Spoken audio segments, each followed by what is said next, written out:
Last time on Cyberphile.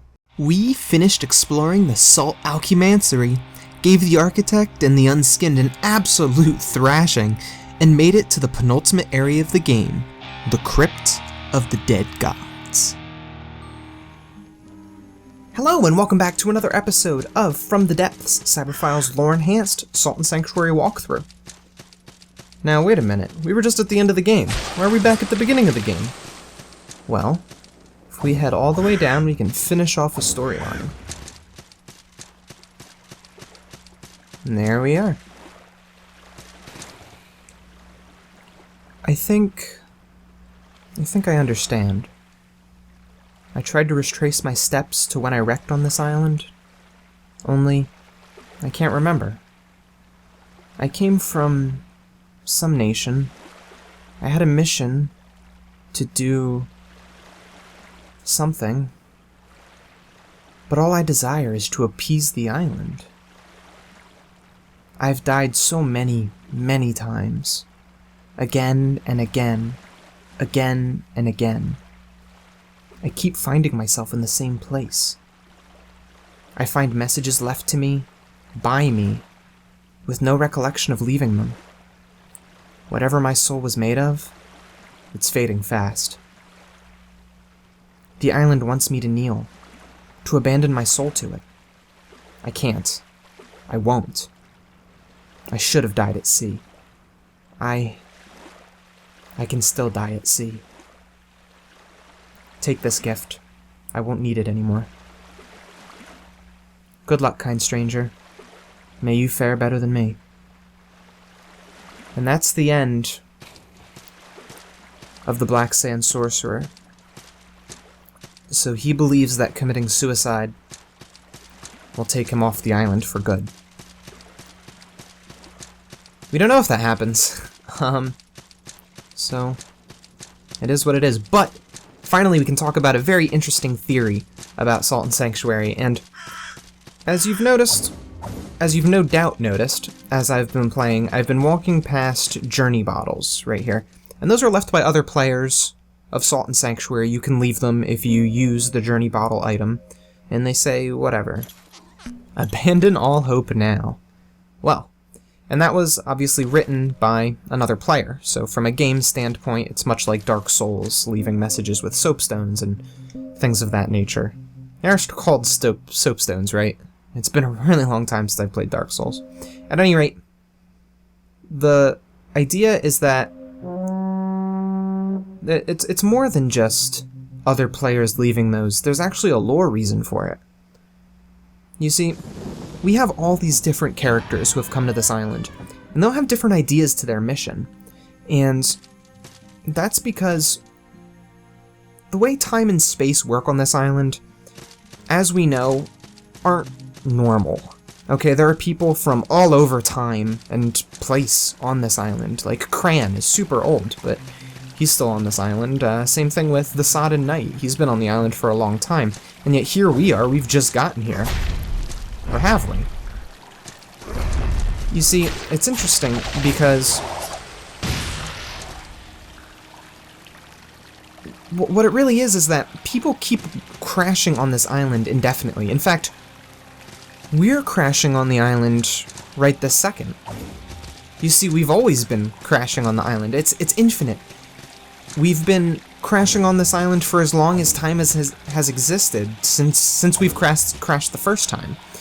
It's like a never-ending cycle of crashing and waking up on this island, and people do it all the time. And you see, those messages left by other players are actually left by you, left by the player character. And so what it is different yous from different timelines trying to help you through your journey. From a lore standpoint. Of course it's other players leaving them, but it's other yous from different timelines, different places on the island. And in fact, it opens a very interesting theory. What if we're every character on the island? What if we are the Masterless Knight, and the Despondent Thief, and the Black Sand Sorcerer? There's no way to really know, and the whole journey bottle theory sort of confirms this sort of interesting theory. It's just another thing to think about. And it's a really interesting theory, I think. I gotta be careful with these grave walkers. That last one kicked my butt. There we go. Do the slam and he's done. These guys can be pretty tough, but we are nice and powerful at this point in the game. What we're gonna do is we're going to head towards the optional boss of this area. And that'll actually open us up a little shortcut as well towards the bottom of the crypt.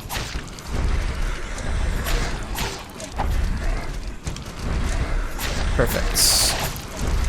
Man, these guys are absolute tanks. There we go.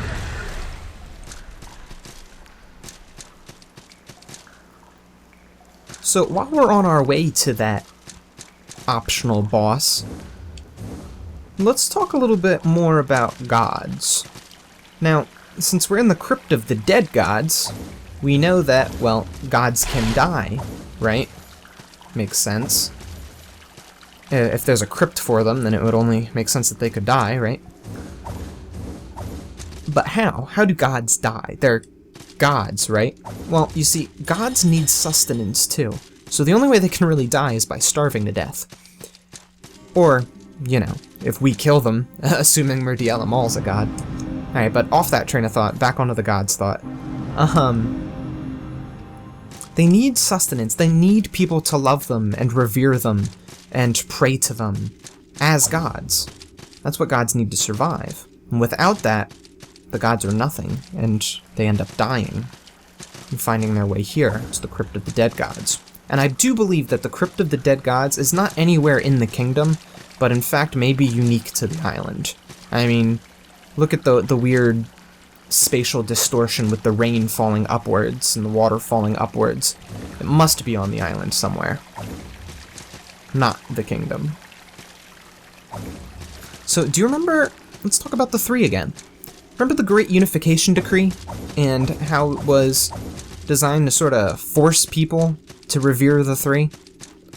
Well, what do you think happens when you're forced to follow a god you don't want to follow? Sure, some people bowed and decided, yes, I will follow and be loyal to the three. Sure. But the vast majority did not. In fact, the Great Unification Decree had the opposite effect.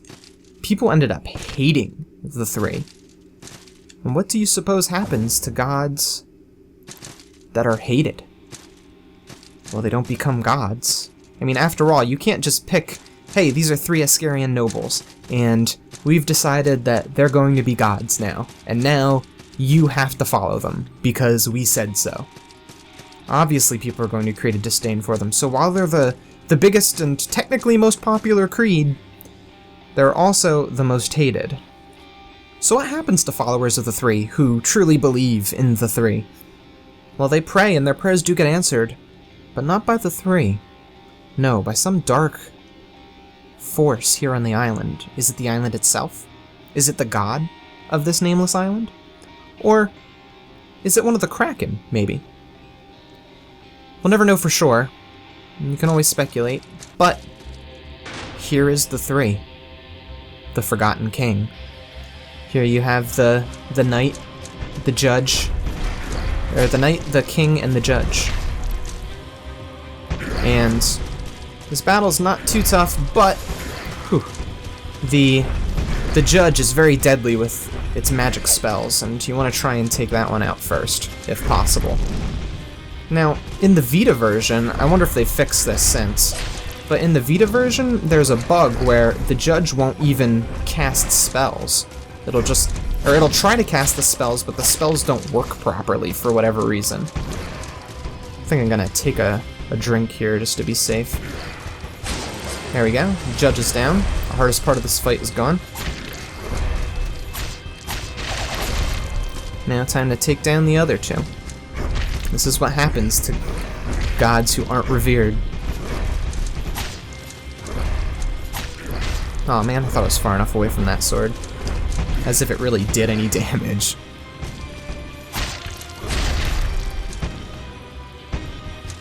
can just tank hits at this point, pretty much.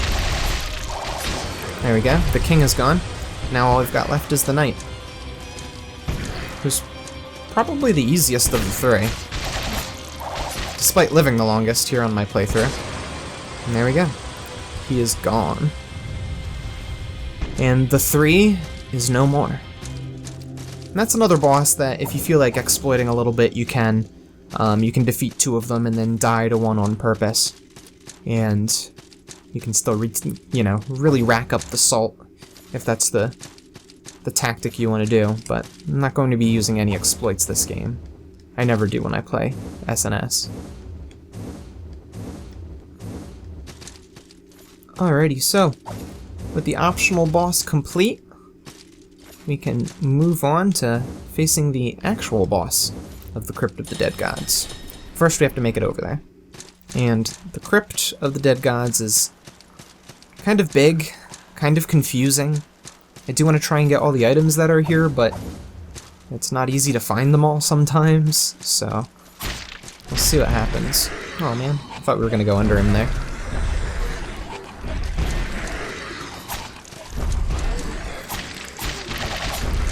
There we go. Oh, gotta watch your stamina.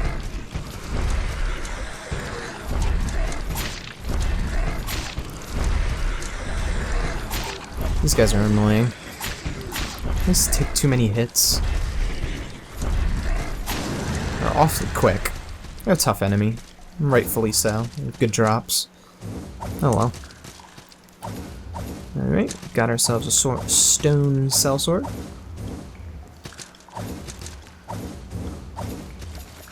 Let's see what else we can find here in the crypt. Lots of weird platforming here in the Crypt of the Dead Gods. Okay, this just leads back to... Oh no, okay, I know where we are.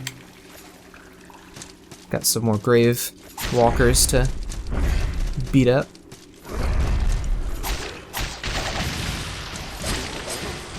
Perfect.